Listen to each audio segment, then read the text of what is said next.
बचाने के लिए सब भाई और बहनों को धन्यवाद। अपने माता पिता और भाई बहन की सेवा करनी सीखिए, प्रेम से जीना सीखिए। एक बालक नदियाँ में डूब रहा था और वह अपने बचाव के लिए चिल्ला रहा था तेज तेज से।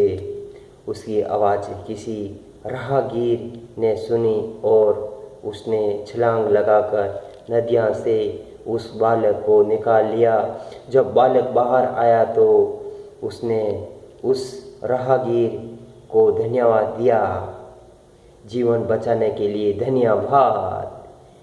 राहगीर ने कहा, धन्यवाद किस बात का है? बालक ने कहा, आपने मेरा जीवन बचाया, इसके लिए है मैं आपको धन्यवाद दे रहा हूँ। राहगीर ने कहा, बेटे जब तुम बड़े हो जाओ तो सदैव इस बात का ध्यान रखना, इस बात का बोध रखना कि तुम्हारा जीवन बचाने लायक था।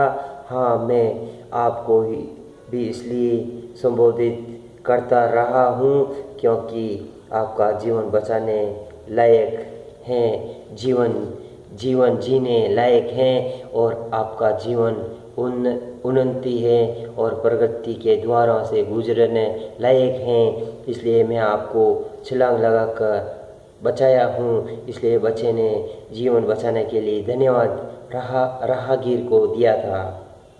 इसलिए मैं हमेशा बोलता हूँ, अपने माता पिता भाई बहन दादा दादी की, अपने पूरे परिवार की सेवा कीजिए। देश के वीर जवानों को हमेशा सैल्यूट कीजिए और पुलिस भाइयों को हमेशा सैल्यूट कीजिए। ये छोटी सी जिंदगी है, दोबारा किसी को मिलने वाली नहीं है। गणित विज्ञान जैसा स्पष्ट है जीवन का दर्शन उतना ही साफ सुथरा और सपाट होता है जितना कि गणित और विज्ञान का दर्पण होता है। जीवन तो सृष्टि के विज्ञान का एक अद्भुत स्मारक है। जिस प्रकार गणित में 2 और 2 4 होते हैं, उसी प्रकार जीवन की सारी व्यवस्थाएं हैं। हर बुद्धिमान और प्रबुद्ध व्यक्ति को यह बात समझ लेनी चाहिए कि चाही गई मंजिल तभी मिलेगी जब सही और उचित रास्ता अपनाया जाएगा। तब इससे कोई फर्क नहीं पड़ता है कि तुम किसी धर्म स्थल पर लाखों रुपए का दान दे दो। अपने 100 पापों को छिपाकर भी यह बात याद रखना कि जैसे कोढ़ के रोग को भले ही किसी पैंट कमीज या रेशम के कुर्ते से ढक दिया जाए, लेकिन वह आज नहीं तो कल अवश्य ही प्रकट होकर आएगा। अगर सही राह चलोगे तो सही मंजिल ही मकसूद होगी और गलत बीज बोने से गुलाब नहीं वरन कैक्टस के कांटे मिलेंगे। इसलिए मैं हमेशा बोलता हूँ, सच्चे विचार रखना सीखिए और संस्कार में जीना सीखिए और हमेशा जोश के अंदर मेरे साथ में मेरा वीडियो देखिए। जीवन का अपना विज्ञान है, अपनी गणित है, अपना दर्शन और अपनी गहराई है।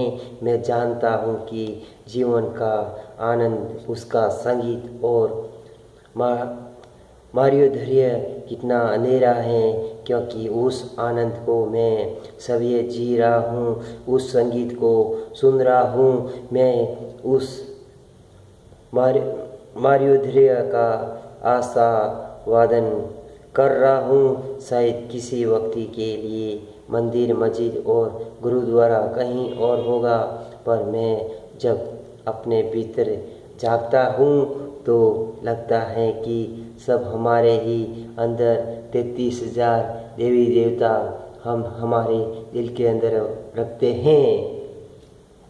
जैसे 100 डिग्री सेल्सियस पर पानी भाप बनता है और 2 और 2 जोड़ने पर 4 होते हैं, उसी तरह जैसा आप कर्म करेंगे वैसा खुद को ही भोगना पड़ेगा। कर्म आप करेंगे दूसरे भोगने वाला अब ऐसा कोई भी नहीं है। जैसी करनी है वैसी भरनी है। ऐसे ही जीवन में कुछ सूत्रों को अपनाने पर जीवन का दर्शन दिव्य बनता है।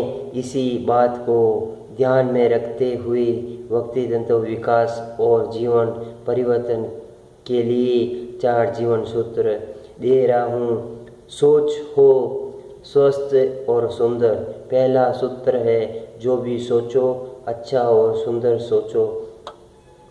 थैंक गॉड एंड ब्यूटीफुल जीने की कला का पहला सूत्र है, सौसत्य और सुंदर सोच।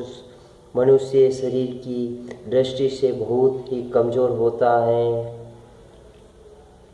वह न तो आकाश में किसी पक्षी की भांति उड़ सकता है, न ही तालाब में रहने वाले किसी मेंढक की तरह फुटक सकता है।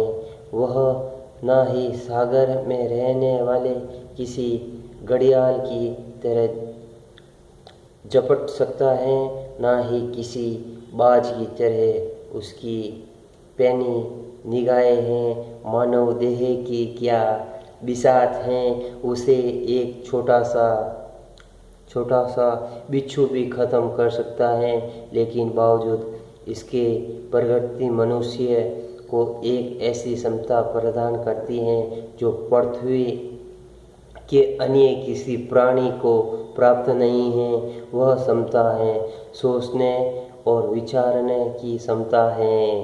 मनुष्य की सोचने और समझने की क्षमता ही उसे पृथ्वी पर अस्तित्वमान अन्य प्राणियों से अलग करती है। इसी क्षमता के चलते ही मनुष्य हैं, अन्यथा मनुष्य से गया गुजरा कोई जानवर नहीं हुआ। क्या हम सभी इस बात पर विचार करेंगे कि हम उसका क्षमता, समर्था और योग्यता का कैसा, कब और कितना उपयोग करते हैं? सोचना मस्तिष्क का धर्म है, पर क्या हम इस बिंदु पर भी कभी मन करते हैं कि हमारे सोच का स्वरूप क्या हो, कैसी हो? हमारी सोचना एक बहुत बड़ी कला है। जो सभी सुंदर सोच का स्वामी है वह स्वस्थ सुंदर जीवन का मालिक है। इसलिए कहा करता हूँ कि मनुष्य अपनी सोच सत्य और सकारात्मक रखे। सोच किसी बीज की तरह है। व्यक्ति अपने जीवन में वही क्रियाएं करता है जो उसके विचार और सोच में होती हैं। ध्यान रखिएगा, वृक्ष उसी रूप में पल्वित होता है जैसे उसका बीज होता है। व्यक्ति का जीवन उसका मस्तिष्क एक महकते हुए बगीचे के समान सुंदर हो सकता है। बरसते उसमें सुंदर और सौसत्य सोच के बीज डाले जाए। यदि उस उपवन में सुंदर और सौसत्य विचारों में बीज नहीं बोए गए तो यह मस्तिष्क तो एक जंगल है जहाँ बिना कोई बीज डाले भी कुछ अनावश्यक घास फूस उग जाती हैं। हमें 2 तरफा प्रयास करने होंगे। पहला सौसत्य और सुंदर विचारों के बीज बोने होंगे, और दूसरा जो बुरे और गंदे विचारों की घास फूस उग आई है उसकी कटाई घसाई भी करनी होगी।